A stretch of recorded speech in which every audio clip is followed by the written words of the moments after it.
Bonsoir à tous, nous remercions le Seigneur encore aujourd'hui pour cet enseignement que nous avons commencé depuis mardi dernier sur les événements prophétiques avec le pasteur Irvin Baxter. Donc aujourd'hui nous allons commencer à la deuxième partie et soyez attentifs. Vous savez que les événements prophétiques nous aident à comprendre la parole de Dieu de la Genèse jusqu'à l'Apocalypse et de comprendre ce qui se passe dans le monde d'aujourd'hui. Alors soyez attentifs et que le Seigneur vous bénisse richement.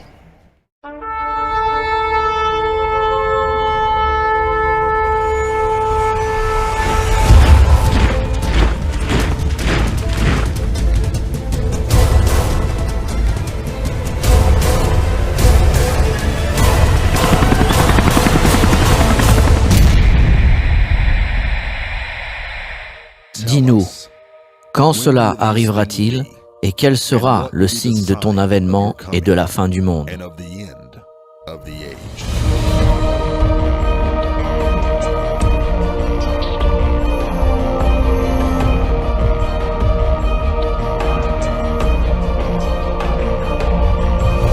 leçon d'aujourd'hui s'intitule « Le nouvel ordre mondial, c'est le gouvernement mondial ». Nous entendons ce terme « nouvel ordre mondial » tout le temps, et plus fréquemment maintenant qu'auparavant. Mais qu'est-ce que le nouvel ordre mondial? Eh bien, le nouvel ordre mondial, c'est tout simplement le gouvernement mondial. Il ne s'agit pas de n'importe quel gouvernement mondial, c'est le gouvernement mondial de l'Antichrist. Et il est en formation actuellement. De plus, c'est le gouvernement mondial prophétisé dans la Bible, dans votre Bible. Et nous allons voir ensemble le passage qui nous parle de ce gouvernement mondial dans lequel nous entrons aujourd'hui. Regardons un moment sur le terme « nouvel ordre mondial ». Croyez-le ou pas, cela se trouve sur chaque dollar américain. On doit se poser la question, qu'est-ce que le terme « nouvel ordre mondial » fait au dos de nos dollars américains? Et en plus, pourquoi l'ont-ils écrit dans une langue étrangère? Si vous regardez au dos du dollar, je pense que vous pouvez le voir ici sur votre écran, vous voyez la pyramide, et juste en dessous de la pyramide, il y a un ruban. Sur ce ruban, en latin, est écrit « Novus Ordo Seclorum ». J'ai étudié un peu de latin à l'école, et je me souviens de ceci. Novus signifie nouveau, le mot ordo signifie ordre, et le mot seclorum signifie séculaire ou mondial. Et le voici à l'arrière de chacun de nos billets, nouvel ordre mondial. Nous devons nous demander, qu'est-ce que cela fait ici? Qui l'a mis ici? Eh bien, je l'ai vérifié, je voulais savoir et j'ai finalement appris que c'est écrit depuis 1935. Croyez-le ou pas, cela a été mis par le président américain Franklin D. Roosevelt. À quoi pensait-il quand il a mis « Nouvel ordre mondial » sur le dos de chaque dollar américain? J'ai appris que Roosevelt a eu le rêve de construire un système de gouvernement mondial et qu'il a été le moteur de la création des Nations Unies. Donc lorsqu'il a mis « Nouvel ordre mondial » en 1935, il envisageait déjà la naissance des Nations Unies faite en 1945. Voici l'origine du terme « Nouvel ordre mondial ». Regardez vous-même sur un dollar américain, car il est important que vous compreniez cela. Souvenez-vous que le nouvel ordre mondial, c'est le gouvernement mondial. Et nous ne parlons pas de n'importe quel gouvernement mondial, mais nous parlons du gouvernement mondial prophétisé pour la fin de cette ère dans la Bible. Et c'est dans ce gouvernement que l'Antichrist régnera. Maintenant, j'aimerais vous ramener à la prophétie du gouvernement mondial. Il y a plusieurs écritures, mais nous allons maintenant dans Apocalypse au chapitre 13, et nous commençons au verset 1. Puis je vis monter de la mer une bête qui avait 10 cornes et 7 têtes, et sur ses cornes 10 diadèmes, et sur ses têtes des noms de blasphème. La bête que je vis était semblable à un léopard, ses pieds étaient comme ceux d'un ours, et sa gueule comme la gueule d'un lion. Le dragon lui donna sa puissance, son trône, et une grande autorité. Maintenant, souvenez-vous, nous avons étudié ces dernières semaines au sujet de la découverte des États-Unis dans la Bible, dans Daniel au chapitre 7. vous reconnaissez probablement certains de ces symboles utilisés dans Apocalypse 13, mais il y a ici une très grande différence. Remarquez que cette bête a le corps d'un léopard, les pieds d'un ours, la gueule d'un lion, les 10 cornes du royaume à 10 cornes, et cette bête a 7 têtes. Maintenant, n'oubliez pas de remarquer, pendant que nous sommes ici, que le dragon lui a donné sa puissance, son trône et une grande autorité. Alors, qu'est-ce que tout cela signifie? Eh bien, remarquez que tous les symboles dans Daniel sont les mêmes symboles que dans l'Apocalypse. Mais dans Daniel, les bêtes sont 4 bêtes distinctes. Le livre de Daniel et le livre d'Apocalypse ont été écrits dans un intervalle de 650 années. C'est assez remarquable. Pensez à ce que vous faisiez il y a 650 ans en arrière et à quoi ressemblait le monde. C'est-à-dire vers l'an 550 avant Jésus-Christ. Le livre de Daniel a été écrit selon la vision que l'on trouve dans Daniel 7, où une des bêtes était un lion et avait des ailes d'aigle, la seconde était un ours, la troisième était un léopard avec 4 têtes, et la quatrième était une bête à 10 cornes. Cependant, nous avançons de 650 années jusqu'à l'an 95 ou 96 après Jésus-Christ, là où le livre de l'Apocalypse a été écrit. Et croyez-le ou pas, les mêmes symboles y sont utilisés. Et autant que je sache, c'est les 2 seuls endroits où cela est mentionné. Nous avons donc ces 650 années qui nous séparent. Comment se fait-il que les mêmes symboles soient utilisés dans Daniel 7 et dans Apocalypse 13? L'explication est très simple. C'est la même personne qui a écrit les 2 livres malgré les 650 années qui les séparent. Il a juste changé de secrétaire. La Bible ne nous enseigne-t-elle pas que les Écritures ont été écrites par des hommes sages inspirés du Saint-Esprit? Ainsi, la parole de Dieu vient de Dieu, le Dieu Tout-Puissant. Dieu a écrit la Bible dans son entier, mais il a utilisé différents outils humains pour le réaliser. C'est pour cette raison qu'il a été capable d'utiliser les mêmes symboles dans Daniel 7 que ceux d'Apocalypse 13. Cependant, il les a un peu changés et a utilisé ces symboles d'une manière différente. Donc, les 4 bêtes dans Daniel 7, le lion avec ses ailes d'aigle, l'ours, le léopard et la bête à 10 cornes deviennent tous une seule bête. Il y a 4 bêtes distinctes dans Daniel et il nous est dit que ces bêtes symbolisent des nations. Mais lorsque nous allons dans Apocalypse 13, nous ne voyons qu'une seule bête. Donc, que se passe-t-il ici? Il semblerait que toutes ces bêtes, et souvenez-vous que nous avons appris que dans les 2 dernières leçons qu'une bête représente un royaume ou une nation. Si vous voulez vérifier ceci, retournez dans Daniel 7 au verset 23, où il est dit « La 4e bête, c'est un 4e royaume ou nation. Nous savons que celles-ci sont des nations et nous avons déjà prouvé que ces nations existeront au moment de l'avènement de Jésus-Christ. Mais maintenant, nous voyons ces nations devenir une seule bête ou un royaume ou une nation. Nous avons donc ici l'image d'un système de gouvernement mondial. Je me souviendrai toujours quand j'ai commencé à voir ceci. Une fois que j'avais compris Daniel 7 et donc compris que le lion était la Grande-Bretagne, que l'ours était la Russie et que le léopard était l'Allemagne et que la bête à 10 cornes était le Saint-Empire romain rétabli, une fois que j'ai compris ces choses-là et que je suis allé dans Apocalypse 13, je me suis dit, que se passe-t-il ici? Il y avait quelque chose qui manquait. Où sont passées les ailes d'aigle? Maintenant, les ailes d'aigle ne sont plus là, et les 4 ailes d'oiseau sur le dos du léopard ne sont plus là non plus. Qu'est-ce que cela signifie? Eh bien, je ne suis pas tout à fait certain. Ce que nous savons, c'est que l'aigle est le symbole des États-Unis d'Amérique. Cela signifie-t-il que les États-Unis d'Amérique ont été éliminés? Maintenant, dans Daniel 7 et Apocalypse 13, il y a une guerre, la 3e guerre mondiale qui va tuer un tiers de l'humanité. Les États-Unis vont certainement être impliqués dans cette guerre. Alors, la possibilité est là d'avoir été effacés de la carte. Ou peut-être déciderons-nous que, après s'être battus dans cette 3e guerre, nous sortirons peut-être vainqueurs tout en ayant perdu 25 ou 50 millions de soldats. La Bible ne nous dit pas combien nous en perdrons. Mais une fois que nous aurons passé par cette expérience, il y aura peut-être un cri dans les États-Unis qu'il est temps pour nous de nous occuper de nos propres affaires. Se pourra-t-il que les États-Unis s'isolent du monde? Nous n'en sommes pas sûrs. Il y a toujours la possibilité que nous soyons réintégrés sous le symbole du lion duquel nous venons. Nous allons approfondir ce sujet un peu plus tard, alors gardez cela dans un coin de votre esprit. Maintenant, les bêtes réunies dans Apocalypse 13 représentent le gouvernement de la fin des temps de l'Antichrist. Les Nations Unies sont la seule puissance sur Terre aujourd'hui, la seule structure qui soit spécialement conçue pour avoir un système de gouvernement mondial.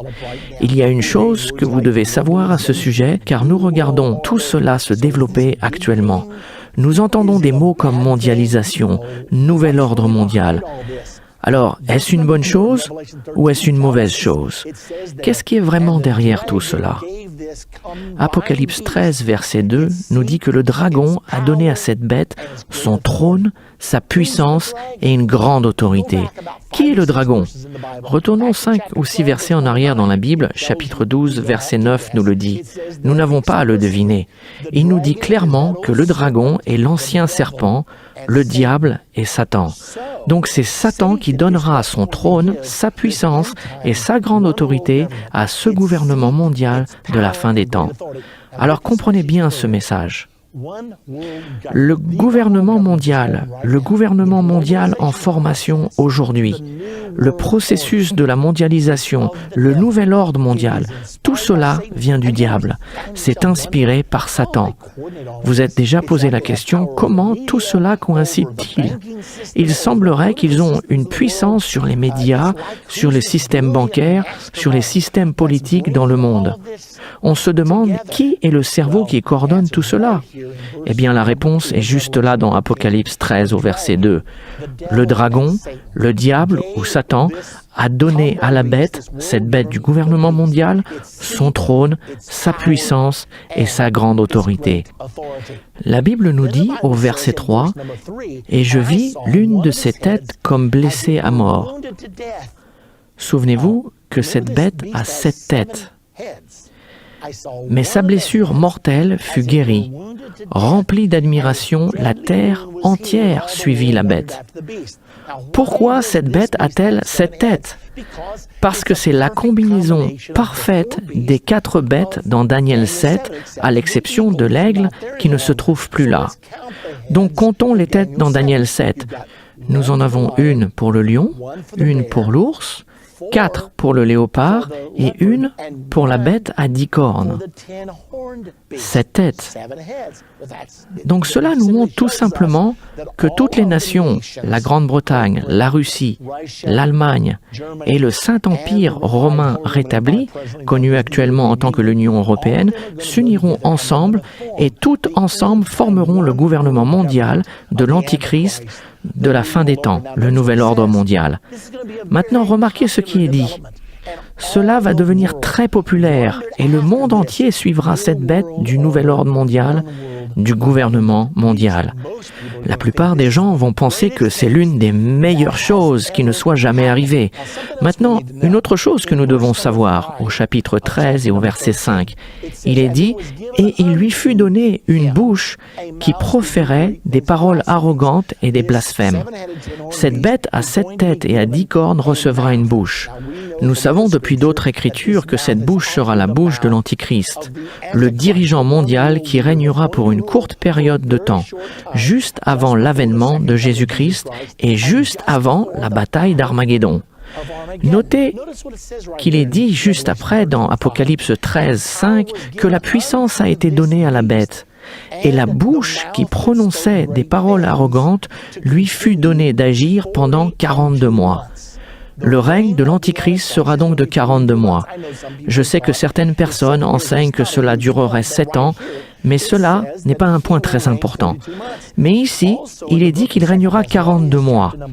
Il est également dit dans 2 Thessaloniciens 2, 3 et 4, « L'Antichrist sera révélé quand il s'assiera dans le temple de Dieu, se proclamant lui-même Dieu. » La Bible appelle cela l'abomination de la désolation, et Jésus-Christ dit que c'est à ce moment-là que le règne de l'Antichrist commencera. L'abomination de la désolation se produira 42 mois avant la bataille d'Armageddon et l'avènement de Jésus-Christ. Nous avons donc plusieurs vérifications que le règne de l'Antichrist durera 3 ans et demi. Ça ne semble pas très long, mais dans un temps de tyrannie horrible, c'est bien trop long. Alors son règne sera de courte durée, mais terrible. Voici ce que Jésus a réellement dit. Jésus a dit dans Matthieu 24, 21, « La détresse sera si grande qu'il n'y en aura point eu de pareil. Pensez à cela, pire que l'Holocauste d'Hitler, pire que les croisades du Moyen-Âge, une grande tribulation comme il n'en a jamais eu auparavant, et comme il n'y en aura jamais. » Il y a encore quelque chose que vous devez comprendre. Remarquez que cette bête, dont il est dit qu'elle a 7 têtes, et que sa bouche est comme la bouche d'un lion. Maintenant, qu'est-ce que cela veut dire? Eh bien, nous avons 7 têtes. Une est celle du lion, une est celle de l'ours, 4 sont celles du léopard et une est la bête à 10 cornes. Pourquoi est-ce que ce passage mentionne tout particulièrement que la bête a la bouche d'un lion? Eh bien, l'obstacle primordial d'un gouvernement mondial au travers de l'histoire a toujours été la barrière de la langue. Souvenez-vous, quand le peuple de l'Ancien Testament voulait construire un gouvernement mondial à Babylone, ils ont commencé par construire cette grande tour qui atteindrait le ciel et Dieu les a arrêtés en confondant leur langage. Il a créé différentes langues afin qu'ils ne puissent communiquer et a arrêté ainsi leur intention pour un gouvernement mondial pour lequel Dieu était opposé. Maintenant, à la fin, Dieu va permettre un gouvernement mondial, mais pas avant que l'homme choisi arrive pour le diriger. Souvenez-vous, le pouvoir corrompt, mais un pouvoir absolu corrompt totalement. Tant qu'une personne, autre que le prince de la paix, Jésus-Christ, dirigera un gouvernement mondial, il ramènera des moments de tyrannie horrible. Le pouvoir corrompt, mais un pouvoir absolu corrompt totalement. L'Antichrist finira par être l'individu le plus corrompu qui n'ait jamais régné dans ce monde. Donc, l'Écriture nous dit qu'il y a 7 têtes. Il nous est dit très clairement que l'une d'entre elles est celle d'un lion, mais que la bouche de cette bête du gouvernement mondial sera la bouche d'un lion. Qu'est-ce que cela signifie pour vous? Vous savez, nous sommes en train de voir toutes ces choses arriver. Le processus de la mondialisation, le nouvel ordre mondial, est démontré dans Apocalypse 13. Donc, pourquoi nous est-il dit que la bouche de la bête du gouvernement mondial sera la bouche d'un lion? Parce qu'il a été décidé que l'anglais serait la langue internationale de ce nouvel ordre mondial. Savez-vous que tous les pilotes voyageant sur les vols internationaux sont obligés de parler anglais et que les standardistes traitant des appels internationaux doivent parler anglais? Quand Kofi Annan était secrétaire général de l'ONU, il a dit « La communauté mondiale a décidé que l'anglais serait la langue internationale. » Et bien sûr, c'est aussi la langue de l'Internet. Donc la Bible nous dit, souvenez-vous, que cela a été écrit 2000 ans en arrière. Mais le Dieu Tout-Puissant, qui a écrit tout cela, savait quel serait le langage du gouvernement mondial de la fin des temps. Ceci doit nous faire réfléchir. Quand vous réalisez combien Dieu connaît toutes choses et comment il les connaît bien à l'avance, cela ne devrait pas réellement nous surprendre car la Bible ne nous enseigne-t-elle pas qu'il connaît le nombre de cheveux sur notre tête, qu'il connaît nos hauts, nos bas et que le Dieu Tout-Puissant a dit que la langue internationale de la fin des temps serait celle de la bouche d'un lion. Le lion, c'est l'Angleterre ou l'anglais. Et c'est exactement ce qui s'est passé. Alors que l'on continue, regardons les Nations Unies. Elle est actuellement la seule structure capable de recevoir un gouvernement mondial. Posons-nous donc cette question. D'où viennent les Nations Unies? Quelle est son origine? Savez-vous où elle se situe? C'est étonnant, mais dans les conférences que je donne au travers des États-Unis, je pose cette question. Est-ce que quelqu'un connaît où se trouve le siège social des Nations Unies? Pouvez-vous croire que seulement 10 à 15% des gens le savent, tellement nous sommes occupés par d'autres choses? Donc, d'où viennent-elles? C'est une ancienne idée qui s'est réalisée récemment. Il y a longtemps, pendant la Première Guerre mondiale, c'était la pire des guerres que le monde n'ait jamais connue. Elle était appelée la Grande Guerre. 8,2 millions sont morts. Avant celle-ci, il n'y a jamais eu de guerre avec plus d'1 million de morts. La Première Guerre mondiale, 8,2 millions de morts. Le monde a dit, plus jamais ça. Il faut que l'on trouve un moyen d'établir des structures de sécurité mondiale pour éviter que cela ne se reproduise à nouveau. Alors, ils ont mis en place ce que l'on appelle la Ligue des Nations. Le président américain Woodrow Wilson a présenté cette idée, mais plusieurs dans nos congrès ont dit « Attendez un peu, nous ne voulons pas aller dans cette direction, nous ne voulons pas faire partie d'un gouvernement mondial, nous ne voulons pas abandonner la souveraineté américaine. » Et ils ont voté contre cette idée. Puisque Wilson n'a pas réussi à convaincre son propre gouvernement à accepter l'idée de la Ligue des Nations, celle-ci s'est rapidement démantelée et est tombée dans l'oubli.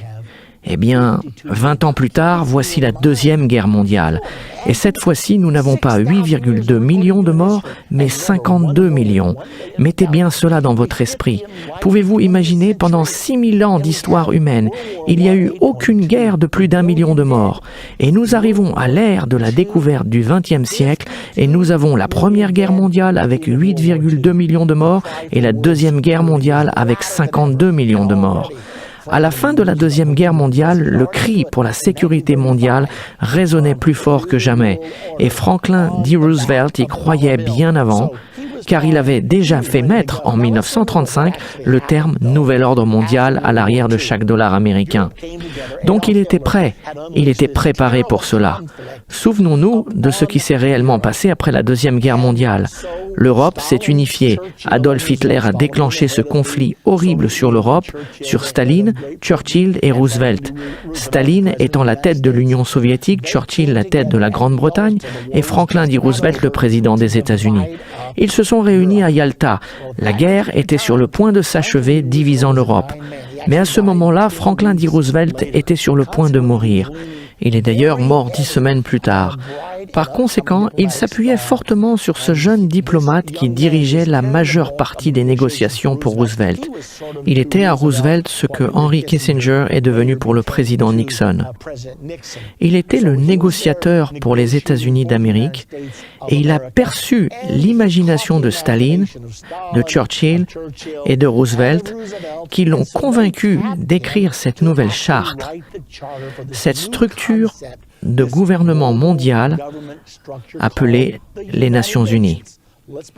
Réunissons toutes les nations du monde. C'est tout simplement ce qu'ils voulaient dire. Ils n'ont rien caché, ils ont transcrit exactement ce qu'ils ont dit. Ayons des Nations Unies, à la place d'avoir les États-Unis d'Amérique, créons les Nations Unies du monde. Donc, ils ont convaincu ce brillant jeune homme d'écrire une charte pour les Nations Unies. Ensuite, il est devenu secrétaire général à la conférence pour la création des Nations Unies en 1945. Mais il y a eu un grand problème. 3 ans plus tard, il a été condamné pour mensonge et espionnage pour l'URSS et a été emprisonné aux États-Unis. Maintenant, pouvez-vous imaginer? Il était le bras droit de Franklin D. Roosevelt. Il était celui qui réalisait les négociations pour diviser l'Europe. Et quand tout cela s'est passé, les gens se sont mis à murmurer aux États-Unis. Pourquoi l'URSS occupe-t-elle toute l'Europe de l'Est?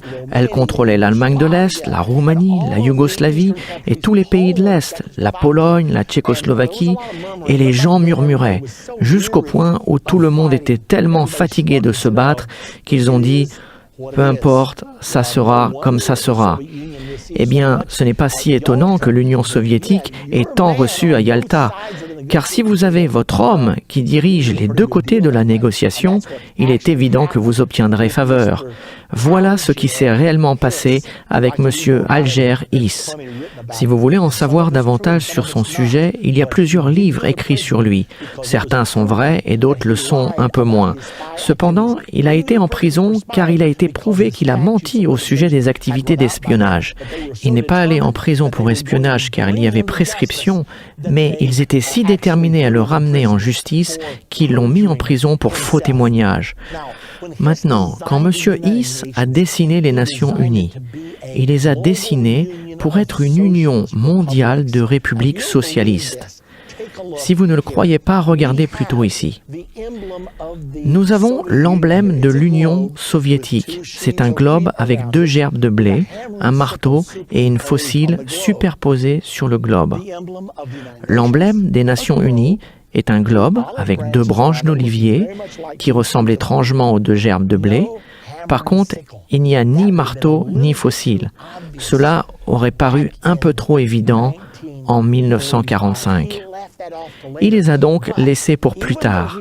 Cependant, bien qu'il ait dessiné la charte de l'ONU pour être un gouvernement mondial communiste, l'ONU n'a pas changé. Is est allé en prison, mais les Nations Unies ont continué à être la structure du système d'un gouvernement mondial. Quand nous allons entamer notre prochaine partie, nous parlerons au sujet de la blessure mortelle. Que s'est-il passé aux Nations Unies? Et que veut dire la Bible quand elle dit « Et je vis l'une de ses 7 têtes comme blessée à mort, mais sa blessure mortelle fut guérie. Remplie d'admiration, la terre entière suivit la bête. » Nous allons identifier laquelle de ces 7 têtes. Maintenant, souvenez-vous qu'il ne nous est pas dit que l'Antichrist a été tué, ni qu'il a reçu une blessure mortelle.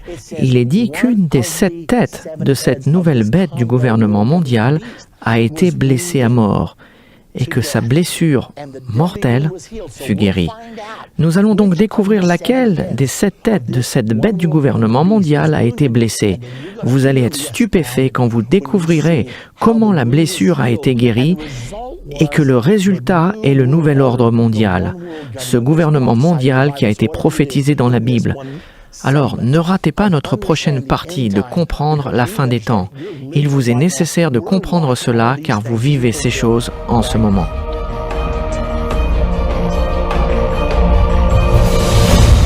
Dans la dernière partie de comprendre la fin des temps, nous avons parlé de la bête du chapitre 13 de l'Apocalypse. Cette bête avait le corps d'un léopard, les pattes d'un ours, la gueule d'un lion et les 10 cornes du royaume à 10 cornes. Le lion est la Grande-Bretagne, l'ours est la Russie, le léopard est l'Allemagne et les 10 cornes représentent la renaissance du Saint-Empire romain qui se forme actuellement en Europe. Ceci nous montre la formation du nouvel ordre mondial. Nous avons aussi parlé de la formation des Nations Unies, qui est le système du gouvernement mondial qui sera bientôt l'instrument utilisé pour diriger le monde.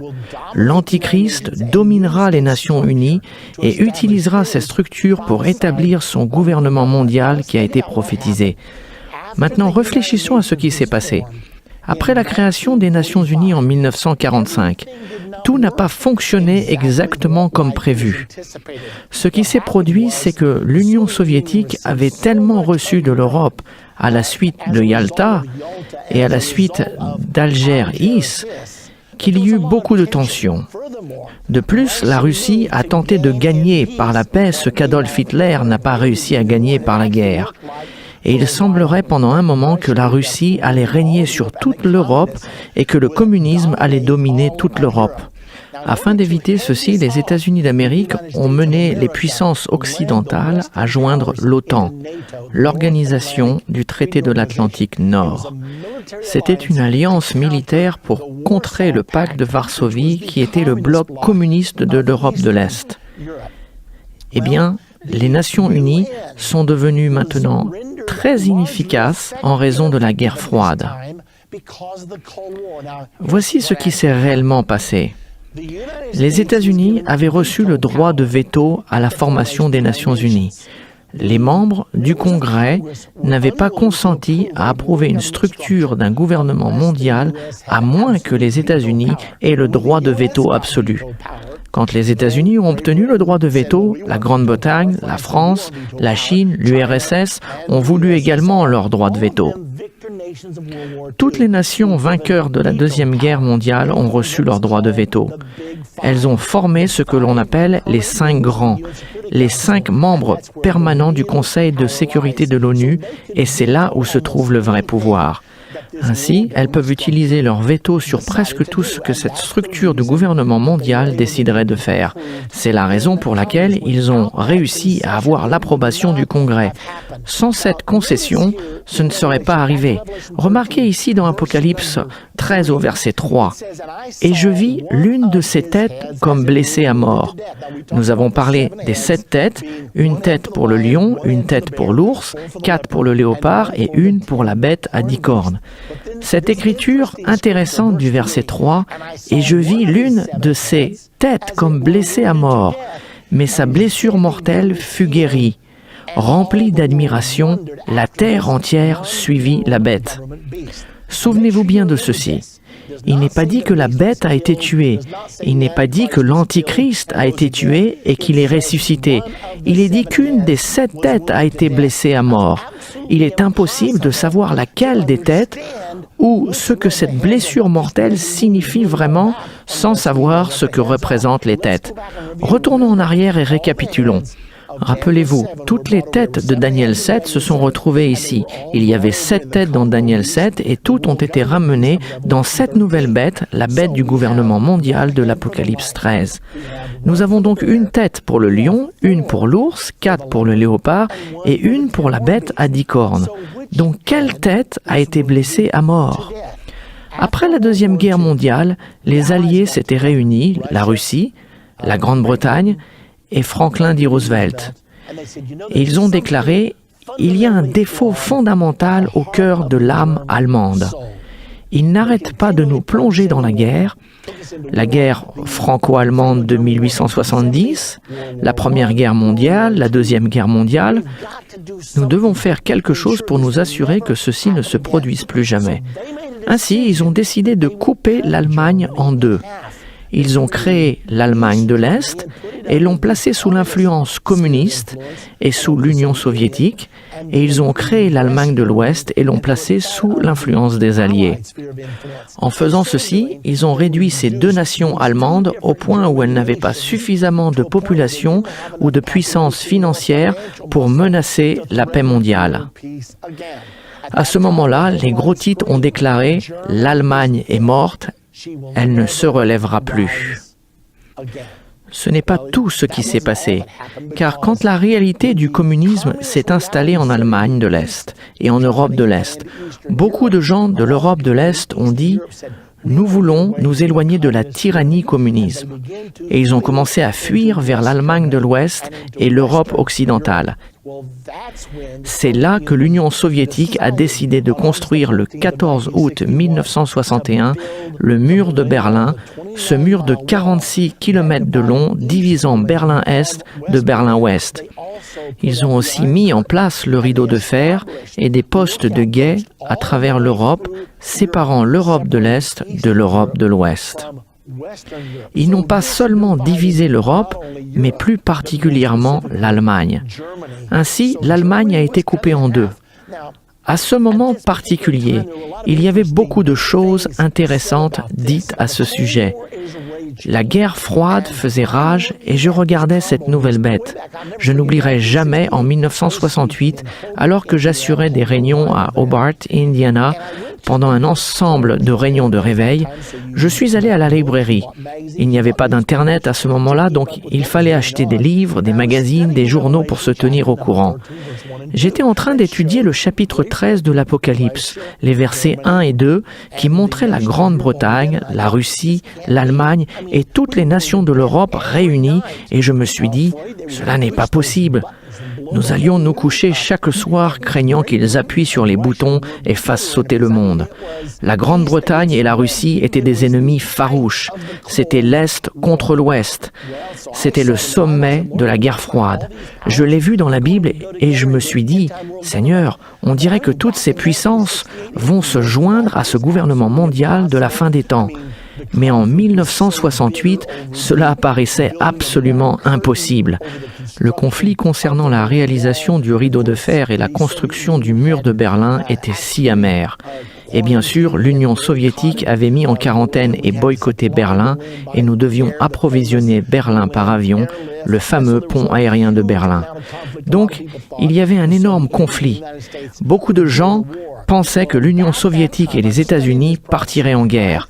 À cette époque, j'étudiais cette prophétie et pensais avoir vu que la Grande-Bretagne et l'Union soviétique se joindraient à l'Allemagne et aux nations de l'Europe.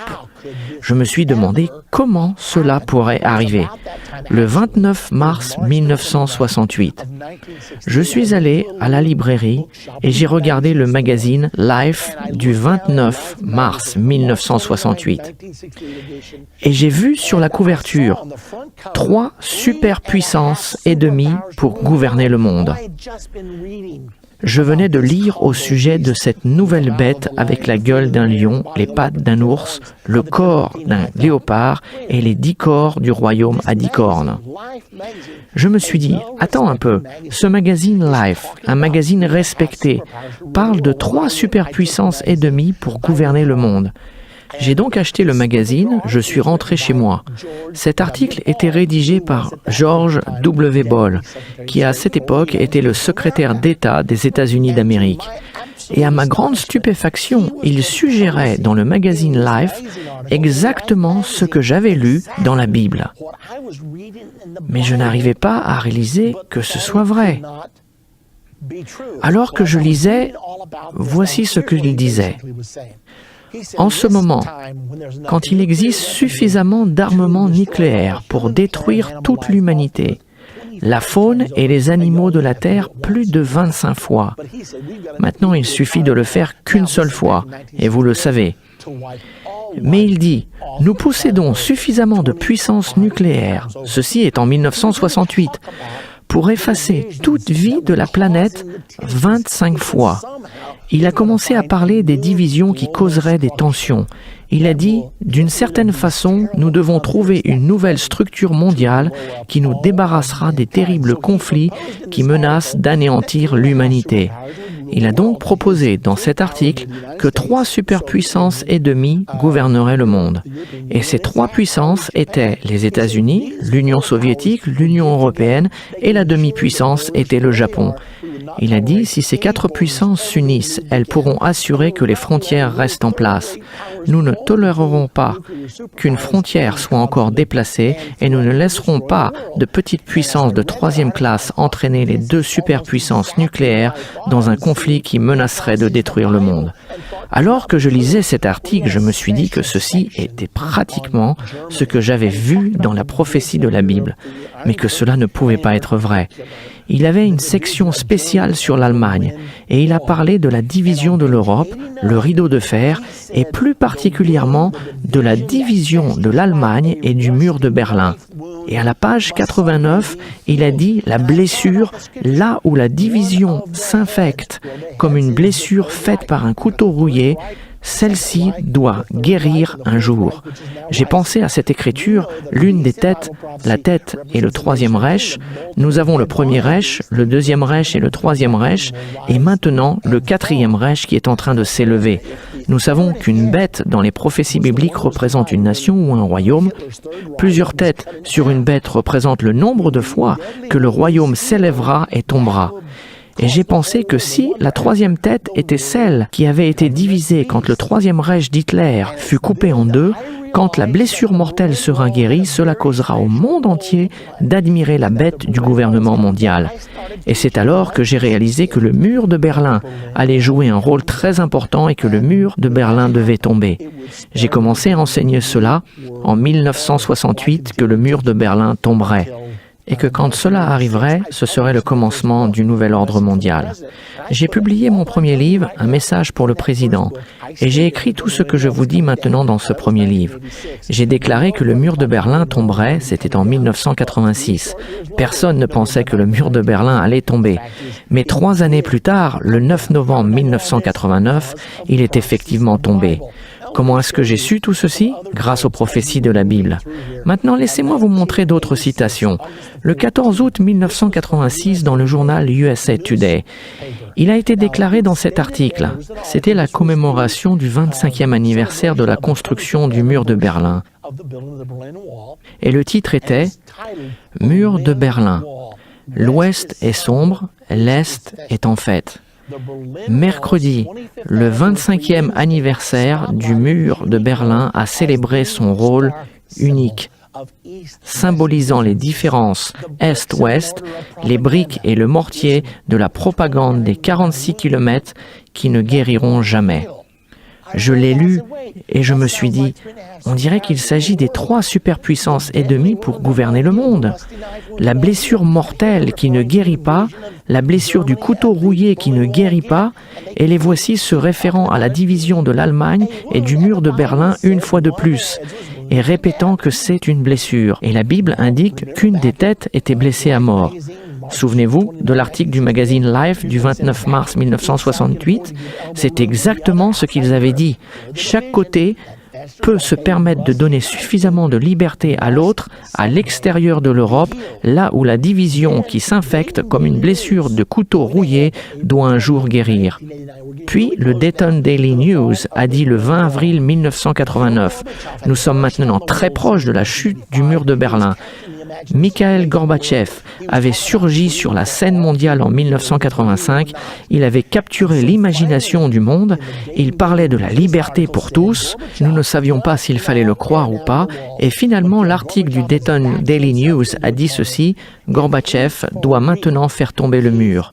Mikhail Gorbatchev s'est mis le dos au mur. S'il est sérieux, il doit démolir le mur de Berlin. Ainsi donc, toute l'attention du monde était concentrée sur le mur de Berlin. Je ne peux pas vous décrire ce que cela signifiait pour moi. Le 9 novembre 1989, à cette époque, mon livre était partout dans l'Amérique et dans le monde, déclarant que le mur de Berlin allait tomber et que les deux Allemagnes seraient réunifiées. Et je n'étais même pas anxieux car je savais que c'était dans la Bible. En même temps, je recevais beaucoup de plaisanteries de toutes sortes. Cependant, je n'oublierai jamais le jour où ce mur tomba, le 9 novembre 1989. L'expérience fut incroyable. Les gens dansaient sur le mur, ils avaient cassé des morceaux du mur.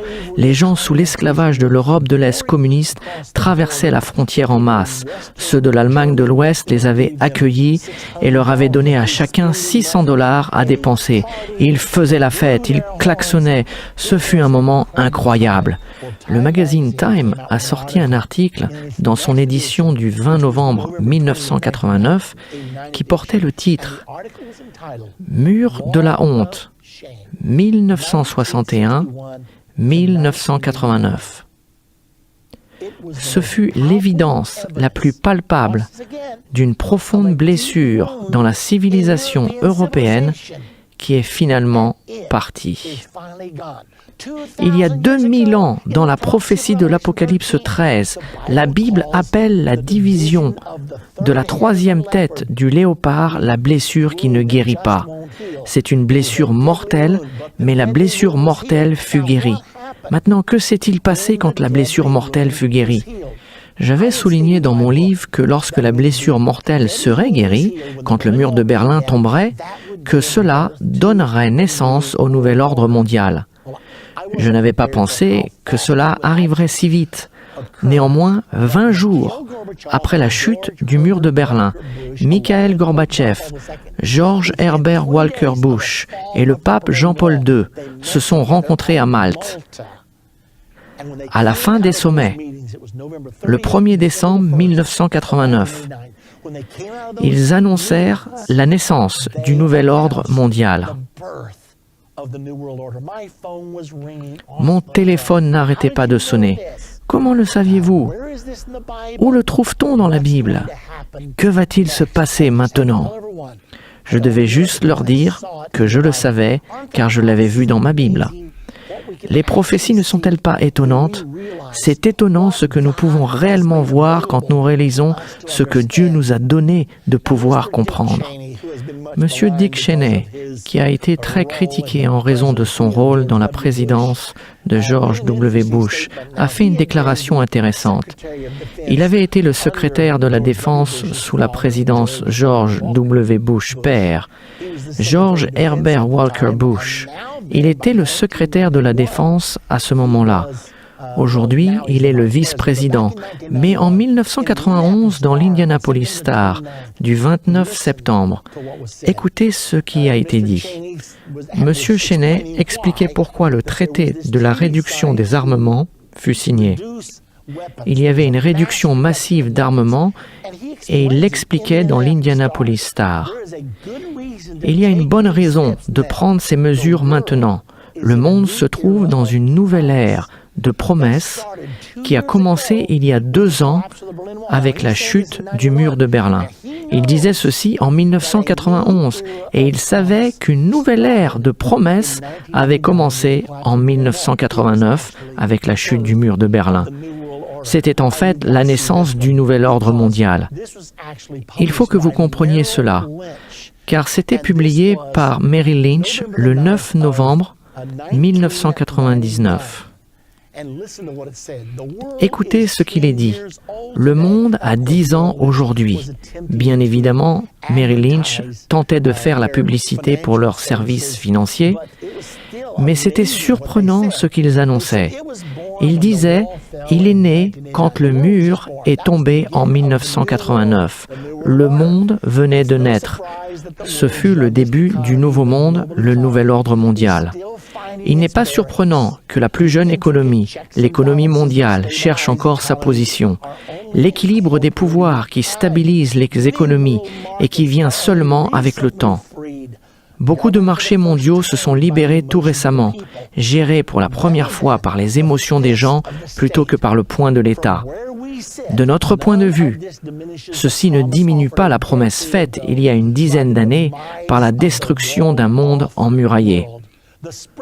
La diffusion des marchés libres et la démocratie autour du monde permet à plus de gens de réaliser leurs aspirations. Et la technologie correctement exploitée et libéralement répartie a le pouvoir d'effacer non seulement les frontières géographiques, mais également celles de l'humanité. Il nous semble que pour un monde qui n'a que 10 ans, il reste promettant. En attendant, personne n'a jamais dit que grandir était facile. Maintenant, vous allez voir un extrait de M. Strobe Talbot, qui a déclaré dans le magazine Time en 1992 un article intitulé « La naissance de la nation mondiale ». Il dit qu'au XXIe siècle, la souveraineté nationale telle que nous la connaissons cessera d'exister. Nous répondrons tous à une autorité mondiale. Maintenant, écoutez-le pendant son interview au Conseil des relations internationales. L'entité qui fournit 50% de tous les membres du Conseil, que l'administration soit républicaine ou démocrate. Écoutez ce qu'il dit sur ce gouvernement mondial. Permettez-moi également à exprimer ma reconnaissance, tout d'abord au Conseil. C'est merveilleux de me retrouver ici. J'aime cette institution. Elle représente une grande partie de mon éducation depuis des dizaines d'années. Vous écrivez qu'il y a toujours eu et qu'il y aura toujours une attention, parfois créative, parfois destructive, entre d'une part le concept d'une communauté internationale qui reconnaît l'interdépendance comme un fait et un gouvernement collectif en tant qu'une nécessité, et de l'autre côté l'attrait d'une communauté nationale qui se considère indépendante et souveraine. Comment ceux qui pensent comme vous et qui sont généralement affiliés au Parti démocrate, comment ces voix que nous associons plus au Parti démocrate parlent du gouvernement mondial sans tirer le signal d'alarme? Que les adeptes du gouvernement mondial et le Conseil des affaires étrangères ainsi que la Commission trilatérale vont venir pour leur confisquer leurs armes, leurs Bibles et néanmoins le transformer en un gouvernement mondial. Quel est le vocabulaire du gouvernement mondial qui est politiquement et culturellement le plus correct? Pourquoi le gouvernement mondial est-il presque une expression taboue pour ceux qui veulent éviter un empoisonnement politique dans les débats? J'ai fait des recherches sur Internet et ailleurs sur ce sujet. Et j'étais surpris de découvrir que le terme « gouvernement mondial » est volontairement évité. Le gouvernement mondial est une expression généralement employée dans les programmes d'enseignement universitaire tout autour du monde et dans la presse. J'ai appris très rapidement à mes dépens de l'éviter si j'étais dans le département d'État, même si je travaillais pour un président internationaliste libéral. Il y a toujours cette association avec le bruit des hélicoptères noirs se préparant à atterrir dans nos cours d'école et ainsi de suite. Le gouvernement mondial suggère l'existence d'une capitale unique, avec un drapeau unique et vraisemblablement un hymne national unique. Et la souveraineté de toutes les autres nations lui est subordonnée. À propos, Harry Truman a cru en cela. La fédération du monde et le Parlement de l'homme. Et c'est un rêve que certains entretiennent toujours pour l'avenir. Mais la gouvernance mondiale, telle qu'elle est utilisée d'après moi, n'est pas un rêve. C'est une réalité et nous l'avons depuis longtemps. À l'ère moderne, c'est-à-dire maintenant, nous avons une gouvernance mondiale sous plusieurs formes. Certains sont associés aux Nations Unies, d'autres sont associés à l'Organisation mondiale de la santé. Il y a un gouvernement régional, c'est juste une réalité de la vie. Donc je vois la gouvernance mondiale comme rien de plus ou de moins qu'un moyen collectif pour les États souverains de gérer le fait et le déroulement de la mondialisation et le fait de l'interdépendance. Bien, vous l'avez entendu de M. Strobe Talbot. Qui est-il? Il a travaillé à l'administration Clinton pendant 7 ans. Il était le colocataire avec Bill Clinton quand il étudiait à Rhodes, en Angleterre. Maintenant, il est le président de l'Institut du Brookings. Et Susan Rice, qui était la conseillère des Affaires étrangères du président Barack Obama, a travaillé sous la présidence de Strobe Talbot à l'Institut de Brookings. Cet homme qui croit au gouvernement mondial. Elle est maintenant considérée par le président Obama pour être notre ambassadrice aux Nations Unies. Nous observons le gouvernement mondial, la mondialisation, l'Organisation mondiale du commerce, la Banque mondiale, la Cour mondiale. Avec tous ces termes, nous observons le gouvernement mondial. C'est en ce moment, c'est dans votre Bible et vous le voyez se former en ce moment. N'êtes-vous pas content pour les prophéties de la Bible? Sans elles, nous ne serions pas conscients des événements prophétiques qui se passent dans le monde.